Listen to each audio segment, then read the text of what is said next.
whenever we have a discussion about sex, whenever anybody has a discussion about sex, the interesting philosophical question always arises. What is it? Is attractiveness based off of cultural norms, or is it based off of something in nature? Or is it a mix of both?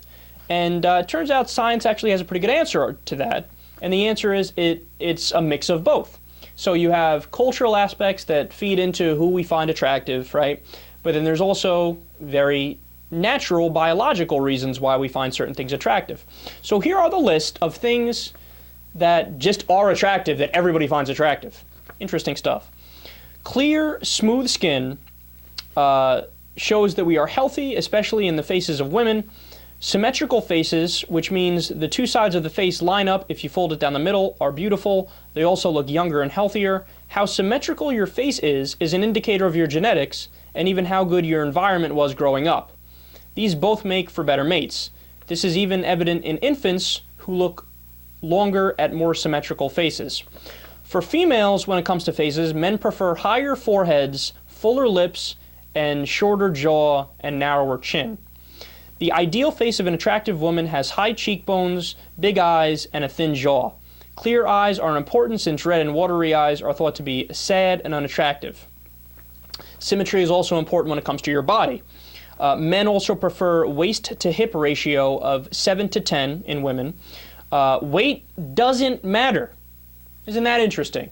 Right? Because society tells women all the time, you gotta be skinnier, you gotta be skinnier, you gotta be skinnier. Meanwhile, weight doesn't matter from a scientific perspective. That's wholly made up by society. That's fascinating. Hip width and breast size are important factors in fertility. And by the way, when I read this, I thought, that's awesome. So men have been catching heat for years because we like curvy women, we like voluptuous women, we like big breasts and a nice ass, right? And we've been catching heat for that, but turns out it's hardwired in our head. Can we stop bashing men for that now? We can't fight it. It's just part of us, right? And that's literally true. Where were we? Oh yeah, the hip width and breast size are important factors in fertility, childbirth, and rearing. So there's definitely an evolution connection there. The ideal waist-hips ratio for men is 9 to 10. The ideal male has a big jaw, broad chin, and an imposing brow, whatever that means. The angle between their eye and mouth, cheekbone prominence, and facial length all play a role as well. A youthful look is attractive because fertility drops as we age. Evolutionarily speaking, you wouldn't want to mate with someone who can't bear your children. A recent paper suggested that the best body fat percentage for a man is 12%.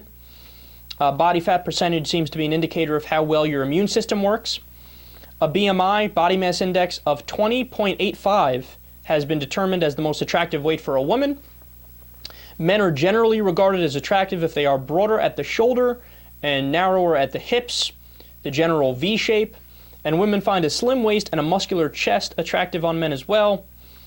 And there's also one other factor, your smell, which is fascinating. Humans don't have pheromones, which is chemical attractants secreted by animals to find mates.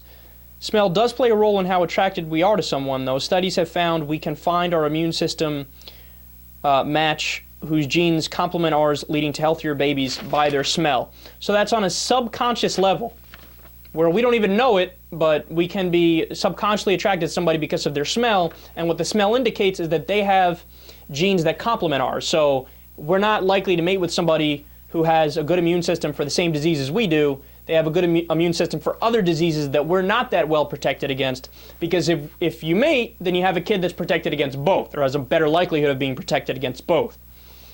Man, science is an awesome thing. It's fascinating. And you learn something really mind-blowing and new every day, don't you?